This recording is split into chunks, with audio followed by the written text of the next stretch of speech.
pour des bédouins à l'allure primitive. Dans Sahara, Brooke Shield est elle aussi kidnappée et livrée aux mains d'un cheik pervers pour satisfaire ses plus vils désirs.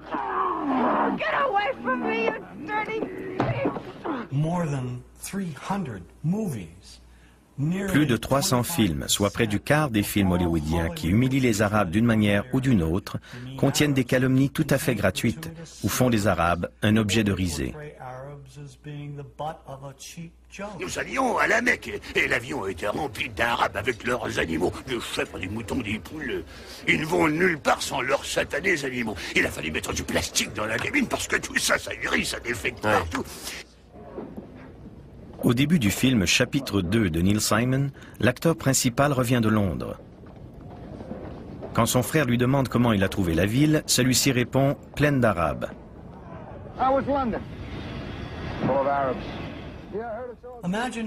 Mais imaginez s'il avait répondu « pleine de Noirs »,« pleine de Juifs » ou « pleine de Latinos ». C'est ridicule. Pourquoi dire de telles inepties? Le film Le Père de la mariée 2 comporte des clichés particulièrement offensants, notamment dans la scène où Steve Martin vend sa maison à M. Habib. Et voici mon fils Matty et son ami Justin. Nous avoir aimé très beaucoup quand vous peut-être partir. Je demande pardon? Les Habib voudraient acheter votre maison. C'est exactement la maison qu'ils veulent. Oui, mais quand vous déménagez, nous vouloir l'avoir dans une semaine après mercredi et ma femme vouloir petite assiette à fleurs de cuisine. Vous vendre, moi payer ruby selon.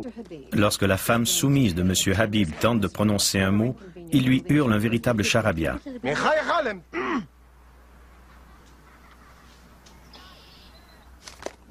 Puis il offre à Steve Martin une prime de 15 000 $ pour déménager dans les 10 jours. Quand Steve Martin décide de dire à M. Habib qu'il ne désire finalement plus vendre sa maison, il se trouve nez à nez avec une équipe de démolisseurs prête à raser sa superbe demeure. Dans une scène qui rappelle l'un des stéréotypes juifs les plus humiliants, M. Habib exige un bénéfice de 100 000 $ pour revendre à Steve Martin la maison qui lui appartient seulement depuis la veille. Vous m'obligeriez à aller emprunter pour une chose qui m'appartenait il y a 24 heures. Bien ça, faites comme vous voudrez. Votre belle allée, votre clôture, toute votre vie. Pourtant, le premier film Le Père de la mariée, avec Elizabeth Taylor et Spencer Tracy, ne met en scène aucun personnage arabe ou arabo-américain. Pourquoi Disney a-t-il introduit des personnages aussi dégradants dans Le Père de la mariée 2? Pour la même raison que dans Gladiateur, les marchands d'esclaves qui capturent Russell Crowe sont arabes. C'est insensé. Hollywood introduit des Arabes ou des scènes dégradantes pour les Arabes dans des films qui n'ont rien à voir avec le Moyen-Orient.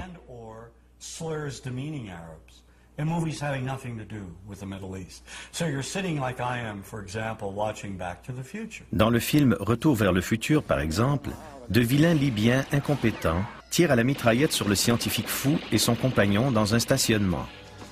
Pourquoi?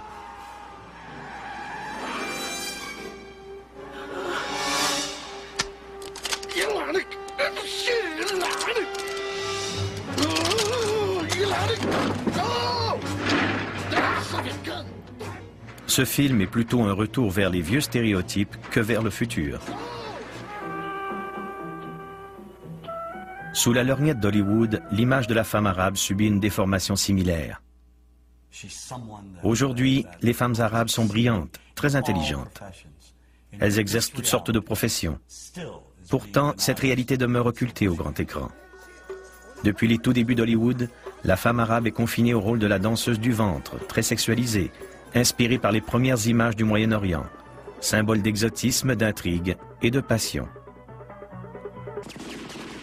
Mais au cours des dernières années, cette image a subi une transformation draconienne. La femme arabe est maintenant représentée comme une terroriste.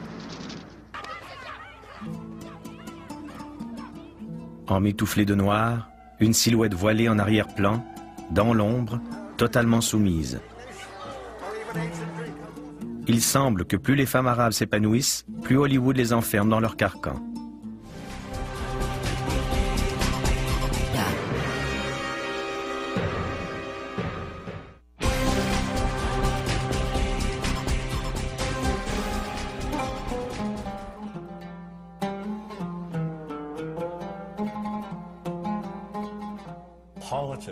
La politique et les images d'Hollywood sont intimement liées et se renforcent mutuellement. La politique nourrit les mythes qui contribuent en retour à faire valoir la politique.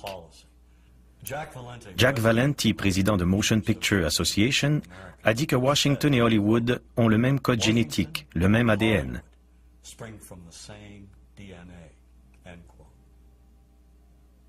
L'image de l'arabe a subi une transformation immédiatement après la Seconde Guerre mondiale. 3 facteurs en sont à l'origine.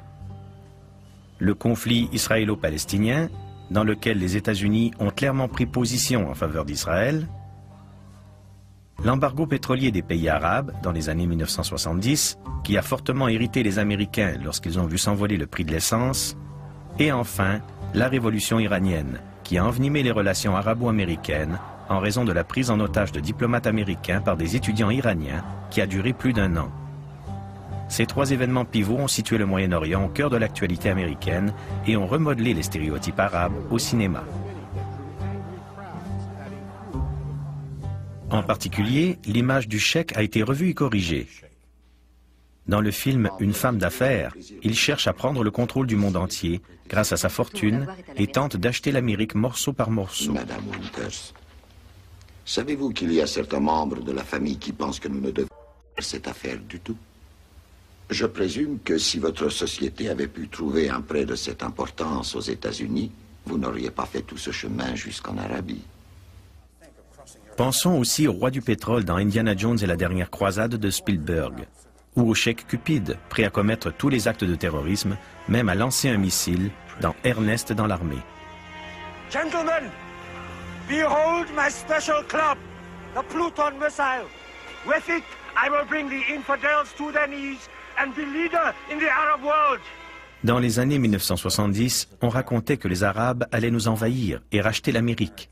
Bien sûr, le cinéma propageait ces mythes. Les Arabes ont sorti des milliards de dollars de notre pays, il faut maintenant qu'ils les rapatrient.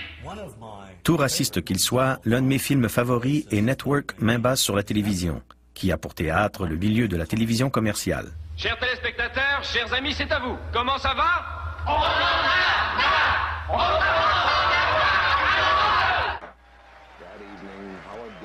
L'acteur principal est le présentateur vedette qui se hisse au sommet de la célébrité en lançant sur les ondes des diatribes contre le système dont les plus violentes sont dirigées contre les Arabes, qu'il accuse de vouloir faire main basse sur l'Amérique. Pour le compte de qui ils achètent SCA? Ils l'achètent pour le conglomérat des investissements d'Arabie Saoudite. Ils opèrent donc pour les Arabes. Le présentateur, Howard Beale, appelle la population américaine à se révolter afin de contrecarrer le rachat du réseau de télévision par les Arabes. Écoutez-moi, nom de Dieu! Nous sommes tout simplement achetés par les Arabes. Il n'y a qu'une seule chose qui réussira à les stopper sur place, vous! La rage des Américains ainsi attisée donne lieu à une scène d'anthologie du cinéma. Je veux que vous vous leviez maintenant, levez-vous de vos fauteuils. Je vous demande de vous lever séance tenante et d'envoyer un télégramme au président Ford disant « J'en ai plus que marre de tout ça et je commence à en avoir ras-le-bol !» Je suis folle de rage, je commence à en avoir ras-le-bol. Je suis fou de rage, je commence à en avoir ras-le-bol. Je commence à en avoir ras-le-bol.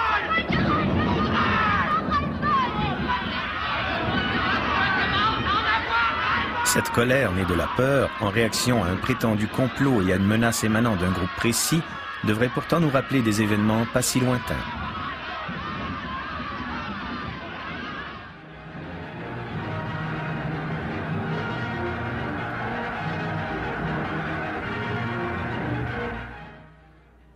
La propagande antisémite nazie reposait également sur la menace économique, et ce mythe s'infiltrait jusque dans les livres d'enfants. L'image populaire des Juifs dans la propagande nazie trouve malheureusement écho dans l'image de l'Arabe véhiculée par nos films hollywoodiens favoris. À la différence près que l'Arabe est généralement vêtu d'une longue robe et d'un foulard sur la tête.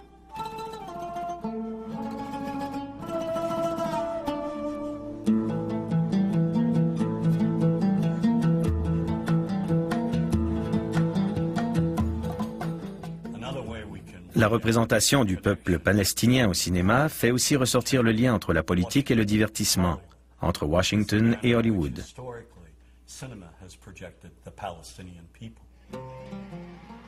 Depuis la fondation de l'État d'Israël en 1900,